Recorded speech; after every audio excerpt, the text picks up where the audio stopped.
Hello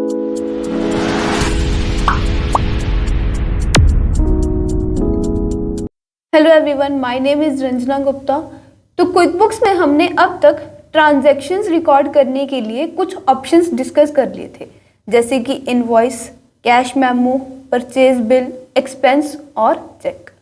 अगर आपको इन सारे ऑप्शंस के बारे में नहीं पता तो ऊपर लिंक दिया हुआ है, आप वहां से चेक कर सकते हैं। तो आज के लेक्चर में हम कुछ और ऑप्शंस डिस्कस करेंगे, रिसीव पेमेंट्स और पे बिल्स। रिसीव पेमेंट की जो ऑप्शन है उसमें हम जब कस्टमर से पैसे रिसीव कर लेते हैं तो उस टाइप की ट्रांजैक्शंस को रिकॉर्ड करते हैं। जैसे कि मान लो कि अरुण मेरा कस्टमर है और अरुण से मुझे 1,80,000 रुपीज़ रिसीव करने हैं। अब अरुण मुझे 50,000 रुपीज़ पे कर गया, मुझे इस ट्रांजैक्शन को रिकॉर्ड करना है। तो इस ट्रांजैक्शन को मैं रिसीव पेमेंट के ऑप्शन में रिकॉर्ड करूँगी। तो चलिए रिकॉर्ड करते हैं। ट्रांजैक्शन रिकॉर्ड करने के लिए डैशबोर्ड पे लेफ्ट नेविगेशन बार में न्यू पे क्लिक करके इनवॉइस के ठीक नीचे रिसीव पेमेंट की ऑप्शन है। सबसे पहले तो आप जिस कस्टमर से पैसे रिसीव कर रहे हो उसका नाम आ जाएगा। तो कस्टमर में अरुण, उसके बाद उसकी ईमेल आईडी आ जाएगी, पेमेंट डेट में आपने जिस तारीख को पेमेंट रिसीव की है, पेमेंट मेथड में कैश, चेक, क्रेडिट कार्ड, किस मेथड से अरुण मुझे पे करके गया वो हम मेथड चूज कर लेंगे। रेफरेंस नंबर में अगर आपको कोई रेफरेंस नंबर लिखना है तो वो लिख सकते हो। डिपॉजिटेड टू में मैं अकाउंट चूज करूंगी जिस अकाउंट में मुझे इस पेमेंट को रिकॉर्ड करना है। तो डिपॉजिटेड टू में मैं अपना बैंक अकाउंट चूज कर रही हूँ। अमाउंट रिसीव में जितनी भी अमाउंट हम रिसीव कर रहे हैं वो अमाउंट लिखेंगे, तो 50,000। उसके बाद आउटस्टैंडिंग इनवॉइसेस में आपको उन सभी इनवॉइसेस की लिस्ट शो होगी जो भी अभी तक ओपन पड़े हैं। ओपन इनवॉइसेस का क्या मतलब है कि उन इनवॉइसेस के बदले में आपने अभी तक पेमेंट रिसीव नहीं की। तो अरुण के नाम से मेरे पास 2 इनवॉइस ओपन है, एक 1 लाख रुपीज़ का और दूसरा 80,000 रुपीज़ का। जिस भी इनवॉइस के अगेंस्ट आपको पेमेंट एडजस्ट करनी है वो इनवॉइस हम यहाँ से सिलेक्ट कर लेंगे। तो मैं 80,000 वाले इनवॉइस के अगेंस्ट इस पेमेंट को एडजस्ट करना चाहती हूँ, तो मैं यहाँ पर वो वाला इनवॉइस सिलेक्ट कर लूँगी और दूसरा अनसिलेक्ट कर दूँगी। सेव एंड क्लोज करके हमारी ट्रांजैक्शन रिकॉर्ड हो जाएगी।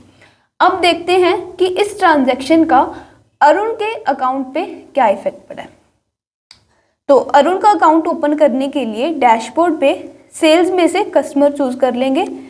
कस्टमर में आपको सभी कस्टमर्स की लिस्ट शो हो जाएगी, वहां से मैं अरुण को चूज कर रही हूँ तो अरुण का लेजर ओपन हो जाएगा। यहाँ पर अरुण के नाम से मेरे पास 2 लेजर आ रहे थे। तो यहाँ पर पहले अरुण का बैलेंस 1,80,000 रुपीज़ था, लेकिन 50,000 की ट्रांजेक्शन रिकॉर्ड करने के बाद उसके लेजर का बैलेंस 1,30,000 रह गया। और दूसरा इसके लेजर पे क्या इफेक्ट पड़ा, जो 2 इनवॉइस थे पहले उनका स्टेटस ओपन आ रहा था, लेकिन इस ट्रांजैक्शन को रिकॉर्ड करने के बाद जो 80,000 वाला इनवॉइस था उसका स्टेटस चेंज होके पार्शियल हो गया। पार्शियल स्टेटस का क्या मतलब है कि इस इनवॉइस के बदले में हमने कुछ पेमेंट रिसीव कर रखी है।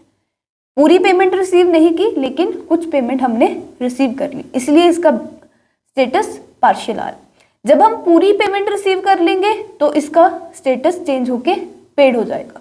तो एक और ट्रांजैक्शन रिकॉर्ड करते हैं 30,000 रिसीव करने की अरुण से।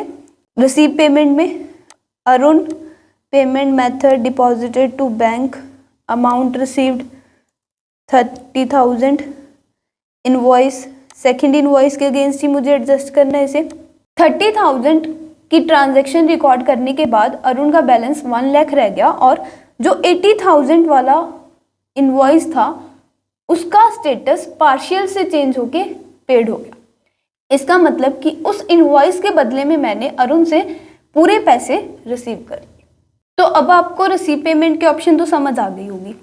ये जो सेम ट्रांजैक्शन है वो हम जर्नल एंट्री पास करके भी रिकॉर्ड कर सकते हैं, लेकिन जब हम जर्नल एंट्री में रिकॉर्ड करते हैं तब जो हमारे इनवॉइस का स्टेटस है वो चेंज नहीं होता, हमारा इनवॉइस ओपन ही रह जाता है। जर्नल एंट्री में ट्रांजैक्शन रिकॉर्ड करने से हमें इनवॉइस से इस ट्रांजैक्शन को अलग से एडजस्ट करना पड़ेगा। कैसे, मैं करके बताती हूँ। पहले एक जर्नल एंट्री रिकॉर्ड कर लेंगे। 40,000 रिसीव किया हमने अरुण से, उसकी एक जर्नल एंट्री रिकॉर्ड करते हैं। तो फर्स्ट लाइन में अकाउंट में अकाउंट्स रिसीवेबल का अकाउंट आ जाएगा। क्रेडिट में 40,000 हमने रिसीव किया तो 40,000 अमाउंट आ जाएगी। उसके बाद नेम में अरुण का नाम आ जाएगा क्योंकि हम अरुण से रिसीव कर रहे हैं। सेकंड लाइन में जिस भी अकाउंट में आप इस पेमेंट को रिकॉर्ड करना चाहते हो, मैंने बैंक में रिकॉर्ड किया है तो बैंक आ जाएगा। उसके बाद सेव एंड क्लोज करके इस ट्रांजैक्शन को रिकॉर्ड कर देंगे।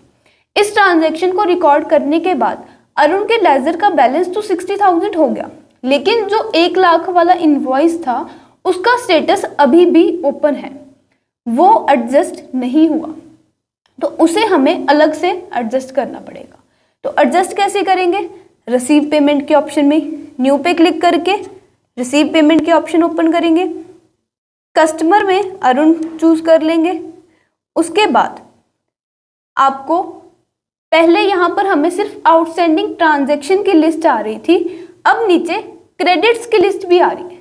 जो भी हमने जर्नल एंट्री में ट्रांजैक्शन रिकॉर्ड की होंगी वो सारी एंट्रीज हमें यहाँ पर शो होंगी। तो जिस भी एंट्री से आपको एडजस्ट करना है वो हम यहाँ पर चूज कर लेंगे। तो अमाउंट रिसीव में कोई अमाउंट नहीं आएगी, अमाउंट रिसीव में 0 रहेगा।